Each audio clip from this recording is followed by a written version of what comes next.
হোটেলে গিয়ে বিড়ি খাওয়া যাবে, সব খাওয়া যাবে, সব খাওয়া যাবে, কিন্তু শরীর অসুস্থ। এই কোয়ালিটির কোনো মুসল্লি মনে হয় নেই। গতকালকে আমি পেয়েছি, আমি নিজে চোখে দেখেছি এবং আমি তাকে প্রশ্নও করেছি, কি ব্যাপার আপনি বিড়ি খাচ্ছেন, আপনার শরীর সুস্থ নেই মানে? আপনি বাড়ির থেকে হেঁটে আসলেন কি করে? আপনার জন্য কি আল্লাহ এই রোজা মাফ করে দিয়েছে? বলো হুজুর তা তো জানি না, অসুস্থ আবার কয় প্রকার। আমি অসুস্থ ওইটাকে বলে যেটা বিছনাতে মরা মরা ভাব। বলে হুজুর আমি তো দোকান পর্যন্ত হেঁটে আসলাম, আমার তো সমস্যা হয় না, এই বিড়ি খেলে খালি কাশি হয়। আপনি বিড়ি ছেড়ে দেন। বলে হুজুর ছাড়লে আরো কাশি বেড়ে যায়। মুল গাইব তুমি মালিক রব্বানা, আল্লাহু আল্লাহু আল্লাহু আল্লাহ, আল্লাহু আল্লাহু আল্লাহু আল্লাহ। মন খুলে পড়ি আলহামদুলিল্লাহ। আল্লাহ রাব্বুল আলামিন জানিয়ে দিচ্ছেন, ইয়া আইয়ুহাল্লাযীনা আমানু কুতিবা আলাইকুমুস সিয়াম কামা কুতিবা আলাল্লাযীনা মিন ক্বাবলিকুম লাআল্লাকুম তাত্তাকুন।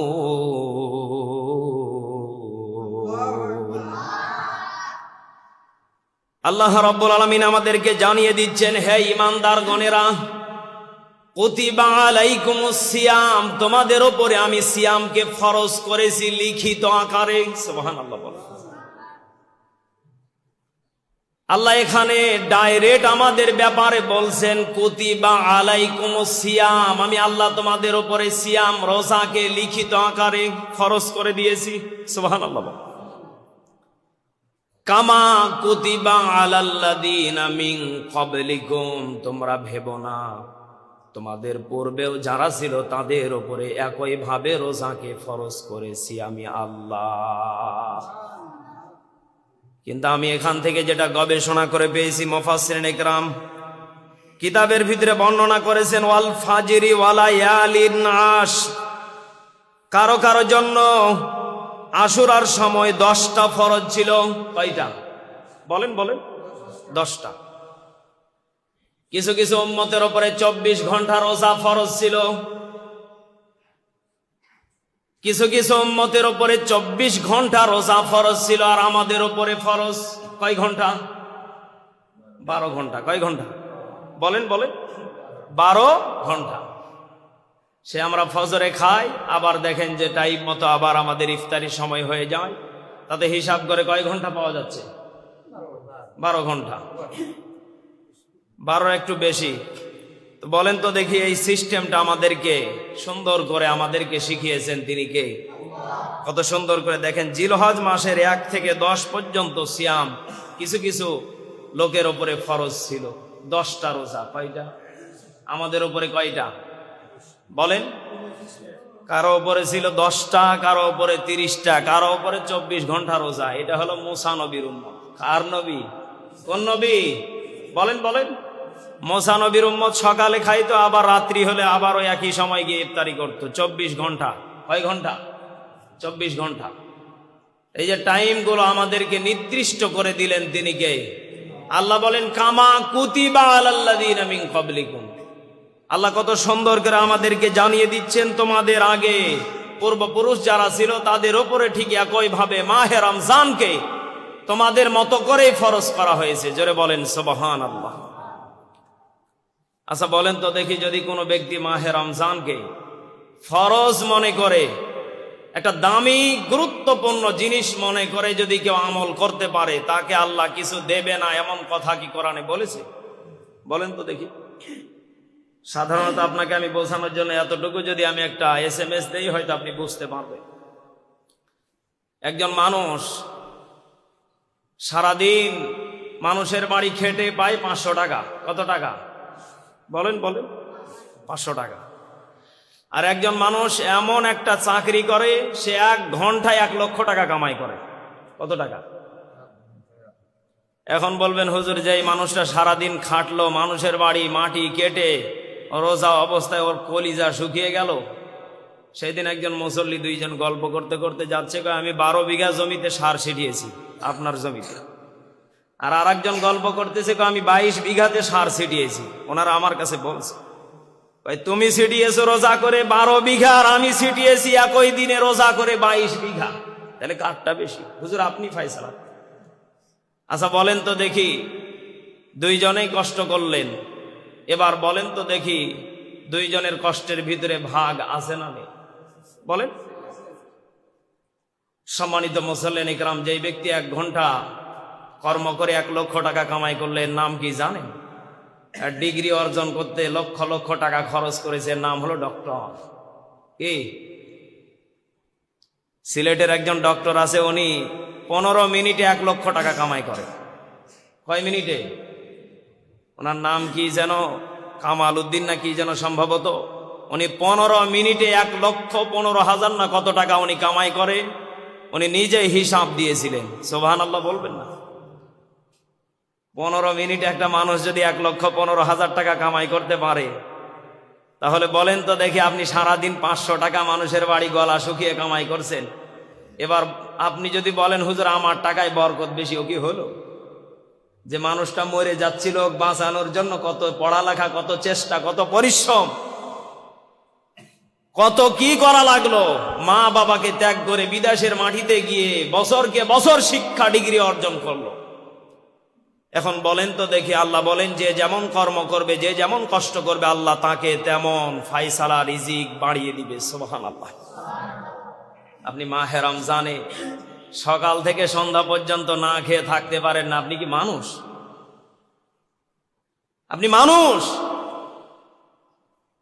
অথচ গতকালকে ফেসবুকে দেখলাম একটা কুত্তা, একটা কুকুর, বাড়িওয়ালা তাকে জিঞ্জির দিয়ে ভালোবেসে বেঁধে রাখতো, পালিয়ে যেন না যেতে পারে। তারা তাকে জিঞ্জিরে বেঁধে 15 দিনের সফরে কক্সবাজার গিয়েছে। কত দিনের? বলেন বলেন। 15 দিনের সফরে গিয়েছে। কুত্তাটাকে ওই একই ভাবে হয়তো ভুলে হোক আর জেনে হোক আর না জেনে হোক, কুত্তাটাকে ওই জিঞ্জির দিয়ে বেঁধে চলে গেছে। বাড়িতে কেউ নেই। দেখলাম কুত্তাটাকে ফেসবুকে স্ট্যাটাসে দেওয়া হয়েছে, শরীরটা শুকিয়ে জীর্ণ শীর্ণ হয়ে হাড্ডিগুলো বের হয়ে গেছে। বলেন তো দেখি, এরপরও মরে নাই, হায়াত দিলেন তিনি কে? আরো জোরে বলেন, তিনি কে? আল্লাহ বলতেছে, বান্দা আমি যদি 15 দিন একটা কুত্তাকে না খাওয়ার পরেও যদি তাকে জিন্দা রাখতে পারি, তুমি সকাল থেকে সন্ধ্যা পর্যন্ত না খেয়ে থাকতে পারবা না। তুমি শরীরে অসুখ বলো, বাটপারি করার জায়গা পাও না। গ্যাসের বাহানা, কত ধরনের কত কি। বলেন তো দেখি, আমাদের শরীরটাকে এত দামি করে সৃষ্টি করেছেন তিনি কে? আরো জোরে বলেন, তিনি কে? বলেন তো দেখি, তাহলে ওই আল্লাহর শুকর আদায় করা দরকার আছে না নেই? মন খুলে পড়েন আলহামদুলিল্লাহ।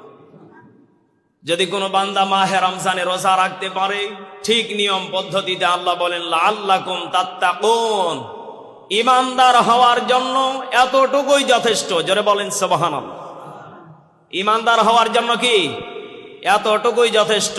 লাআল্লাকুম তাত্তাকুন। আল্লাহ আমাদেরকে ডেকে ডেকে বলছেন বেশি কিছু লাগবে না, শুধুমাত্র আমার ওপরে তাকওয়া রাখা লাগবে। কি রাখা লাগবে? বলেন বলেন। তাকওয়া। তাকওয়া মানে কি? সকালে সাহারি খাবো, মাগরিবে মুসল্লিদের সাথে ইফতারি করবো, আর মাঝখানে যেগুলো খাবো এগুলো সব ইবলিশের সাথে। এই কথা বল না কেন?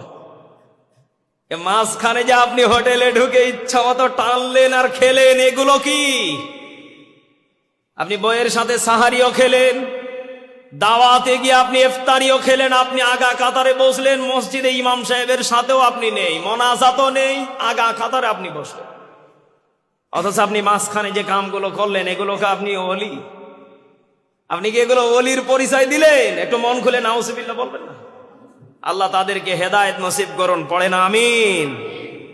আল্লাহ রাব্বুল আলামিন বলেন আইয়ামাম মাদুদাত, এটা নির্ধারিত সময়ের জন্য। ফামান কানা মিনকুম মারিদান আও আলা সাফারিন ফাইদ্দাতুম মিন আইয়ামিন উখার। জোরে বলুন আল্লাহু আকবার। আল্লাহ রাব্বুল আলামিন আমাদেরকে জানিয়ে দিচ্ছেন, তোমাদের জন্য মাহে রমজানকে বাধ্যতামূলক করা হয়। বলেন বলেন। আমি আমার জীবনে যতবার বয়ান করেছি, আমি প্রত্যেকটা বয়ানে আমি কম বেশি এ কথাটা বলি, আল্লাহ আমাদেরকে বাধ্য কোনো কাজে করেন? কেউ বলতে পারবেন যে আমি ফজরের নামাজ না পড়ার কারণে আল্লাহ আমাকে ধাক্কা দিয়ে মসজিদে পাঠিয়েছে? কি বলতে পারবেন? জুমার দিন আমি সবার পরে এসেছি, সবার আগে আমি পালিয়ে গিয়েছি, আল্লাহ আমাকে জোর করে ধরে রেখেছে, এই যাবি না, কি বলেছে আল্লাহ? মাহে রমজানে রাত্রিবেলা ইমাম সাহেব মুয়াজ্জিন সাহেব ডেকে ডেকে মরে যায়, মসজিদের মাইকে ওঠেন, সাহারির আর 5 মিনিট 10 মিনিট আধা ঘন্টা বাকি আছে, কত মানুষ শয়তানের রূপ ধরে ল্যাপ মুড়ি দিয়ে আরো জোরে ঘুমায়, লাখ ডাকে, বউ যেন অন্তত পক্ষে ডিস্টার্ব না করে, বউ যেন বুঝে যায় স্বামী রোজা রাখবে না। আল্লাহ কিন্তু তাকে বাধ্য করে বিছান থেকে উঠান নাই, কি উঠিয়েছে? একটু ভেবে দেখেন, আল্লাহ আমাদেরকে এটাই বোঝাচ্ছেন, মাহে রমজান আমি কারোর জন্য বাধ্যতামূলক করি নাই। আল্লাহু আকবার। হযরতে জিবরাইল ডেকে বলছেন, রব্বুল আলামিন আপনি যদি বাধ্যতামূলক করতেন তাহলে তো জাহান্নাম প্রয়োজন ছিল না, আপনি বাধ্যতামূলক না করার কারণে কি জাহান্নাম বানিয়েছেন? মহান রব্বুল আলামিন ডেকে বলছেন, জিবরাইল আমি জান্নাত আর জাহান্নাম বানিয়েছি শুধুমাত্র মুসলমানদের জন্য না, আমি প্রত্যেকটা বান্দা বান্দীদের জন্য। যারা আমার হুকুম মেনেছে তারা জান্নাতে যাবে, যারা আমার মতো আমরা পড়তে পারি না। কারণ এমনও মাহফিল আমরা ধরেছি, নওগাঁ পর্যন্ত এসেছি, গাড়ি জব দিয়ে দিছে, আমাকে কিছু একটু ট্রিটমেন্ট করো। এই ট্রিটমেন্ট করতে গিয়ে 2-2.5 ঘন্টা চলে গেছে। এখন আমার সিরাজগঞ্জ উল্লাপাড়া মাহফিল, নওগাঁ থেকে রওনা দিয়েছি 8:30টার দিকে, কমসে কম রাস্তা হলো 3.5 ঘন্টা। কয় ঘন্টা? 8:30টায় যদি রওনা দিই, 11:30 12টায় যদি স্টেজে উঠি, ওকে ওই এলাকার মানুষ কেউ আর শুনবে না, হুজুরকে পিটাবে, এই কথা বলেন। তো তখন এখন চিন্তা করেন, এদিকে এশার আজানও হয়ে যাচ্ছে, এদিকে আবার গাড়ি টানের ওপরে রাখা লাগিচ্ছে, এখন মুসিবত 2 দিকে, এখন মাহফিলও ধরতে হবে, নামাজও পড়তে হবে, ওই অবস্থায় ওযু করেই গাড়ির ভিতরে আল্লাহু আকবার। আমাদেরকে এই পদ্ধতিগুলো শিখিয়ে দিয়েছেন কে? আরো জোরে বলেন কে? ইসলাম ধর্ম শান্তির ধর্ম, বিশ্বাস কি করতেছেন? করতেছেন? এবার দেখেন, তাহলে যে ব্যক্তি খুবই অসুস্থ হয়ে যাবে তার জন্য পদ্ধতি শিখিয়ে দিয়েছে, সফরে থাকা অবস্থায় রোজা রাখার মতো পরিবেশ নেই। আল্লাহ রাব্বুল আলামিন বলেন, তোমার শরীর তো অসুস্থ না, তুমি সফরে গিয়েছিলে, রোজা রাখতে পারো নাই, পরিবেশ ছিল না, পরবর্তীতে ওই রোজাগুলো করে নাও, আমি আল্লাহ কবুল করে নিব। জোরে বলেন সুবহানাল্লাহ। আল্লাহ রাব্বুল আলামিন তাহলে অসুস্থ ব্যক্তির জন্য জানিয়ে দিচ্ছেন, ওয়া আলাল্লাযীনা ইউতীকুনাহু ফিদিয়াতুন তুআমু মিসকিন। মহান রব্বুল আলামিন ডেকে বলছেন, আর তোমাদের মধ্যে যদি কেউ থাকে সে যেন 2 বেলা মিসকিনদেরকে খাবার খাওয়ায় দেয়। যেই ব্যক্তি পুরাপুরি অসুস্থ, বিছানার ভিতরে লোটপাট করতেছে, বিছানার ভিতরে লটালটি করতেছে, মারা যাবে, ওই ব্যক্তিটা কোনো রকম ভাবে দাঁড়াতে পারছে না, রোজা রাখতে পারছে না, তার জন্য আমি আল্লাহ জানিয়ে দিলাম সে যেন কোনো মিসকিন ব্যক্তিকে, ফকির অনাহার অনার্থক ব্যক্তিকে, যে ব্যক্তি বাড়িতে বাড়িতে গিয়ে মানুষের দ্বারে দ্বারে গিয়ে ঘুরে, আমাকে 1 কেজি চাউল দাও, হাফ কেজি চাউল দাও, এই মানুষগুলোকে যেন 2 সন্ধ্যা যেন খাবার খাওয়িয়ে দেয়। বলেন তো দেখি, তারও রোজা কবুল করে নিবেন তিনি কে? আরো জোরে বলেন, তিনি কে? আমরা কি এগুলো করি? আল্লাহ রাব্বুল আলামিন ইসলাম ধর্মটাকে কত শান্তির ধর্ম বানিয়ে দিয়েছেন। ফামান তাতাওয়া খায়রান ফাহুয়া খায়রুল লাহু ওয়া আন তাসুমু খায়রুল লাকুম ইন কুনতুম তা'লামুন।